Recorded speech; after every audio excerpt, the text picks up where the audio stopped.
দিগন্তজোড়া মাঠ জুড়ে এখন কেবলই সবুজের সমারোহ। যেদিকে চোখ যায় দেখা মেলে আগাম জাতের বিভিন্ন আকৃতির তরমুজের। কোথাও ফল পরিপক্ক, আবার কোথাও কেবল ফল ধরা শুরু করেছে।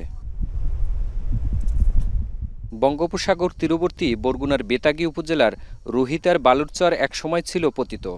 গত বছর ৩০ একর জমিতে তরমুজের চাষ হলেও এবার তা বেড়ে দাঁড়িয়েছে ১০০ একর। অল্প সময়ে বিনিয়োগের দ্বিগুণ থেকে ৩ গুণ লাভ হওয়ায় দিন দিন চাষিদের ভরসা হয়ে উঠেছে লবণ সহিংস তরমুজের চাষ। চাষিদের দাবি, সরকারি ঋণ সুবিধা ও চরে স্থায়ী বেড়িবাঁধ নির্মাণ হলে আরও বাড়বে চাষের পরিধি। সরকারের ঋণ বলতে আমরা কিছুই বলতে পারি না, আমাদের নিজের ফ্যামিলির থেকেই আমরা এটা করে লই আর কি। যে স্থায়ীভাবে আপনার একটা ভেরিবাদ দেওয়া হয়, আমরা মরিচ দিতে পারি, ধান দিতে পারি, একটার পর একটা ফসল ৩-৪টি ফসল দিতে পারি। পানি উন্নয়ন বোর্ডের মাধ্যমে যদি এখানে স্থায়ী একটা ভেরিবাদ হয়, তাহলে আমার দৃঢ় বিশ্বাস যে এখান থেকে মানুষ কোটি কোটি টাকা এখান থেকে ইনকাম করতে পারবে। জেলার প্রায় সব উপজেলাতেই এখন তরমুজ চাষের ধুম। দিনরাত চলে পরিচর্যা। রোদে পুড়ে ফলানো এই তরমুজ ঘিরেই নতুন স্বপ্ন বুনছেন উপকূলের চাষিরা।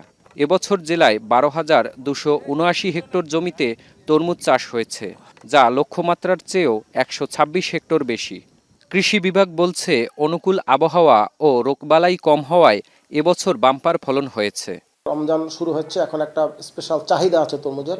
আমাদের কৃষকরা সেই রমজানকে টার্গেট করে তরমুজটা রোপণ করেছিল এবং বাজারে তারা ওঠা ইতিমধ্যে শুরু হয়েছে এবং আর অল্প কয়েকদিনের ভিতরেই ব্যাপক আকারে আসবে এবং তারা খুব আর্থিকভাবে লাভবান হবে।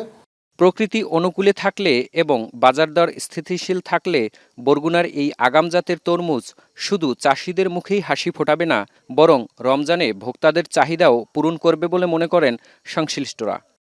বরগুনার বিষখালী নদীর বুকে জেগে ওঠা এই চর এখন তরমুজের সমারোহ। একসময় এই জেগে ওঠা যে বালু চর, সেটি এখন কৃষি বিপ্লব ঘটেছে। চাষিরা মনে করছেন, সরকারিভাবে ঋণ সহায়তা পেলে বেকারত্ব দূর হবে এই অঞ্চলের কয়েক লাখ মানুষের।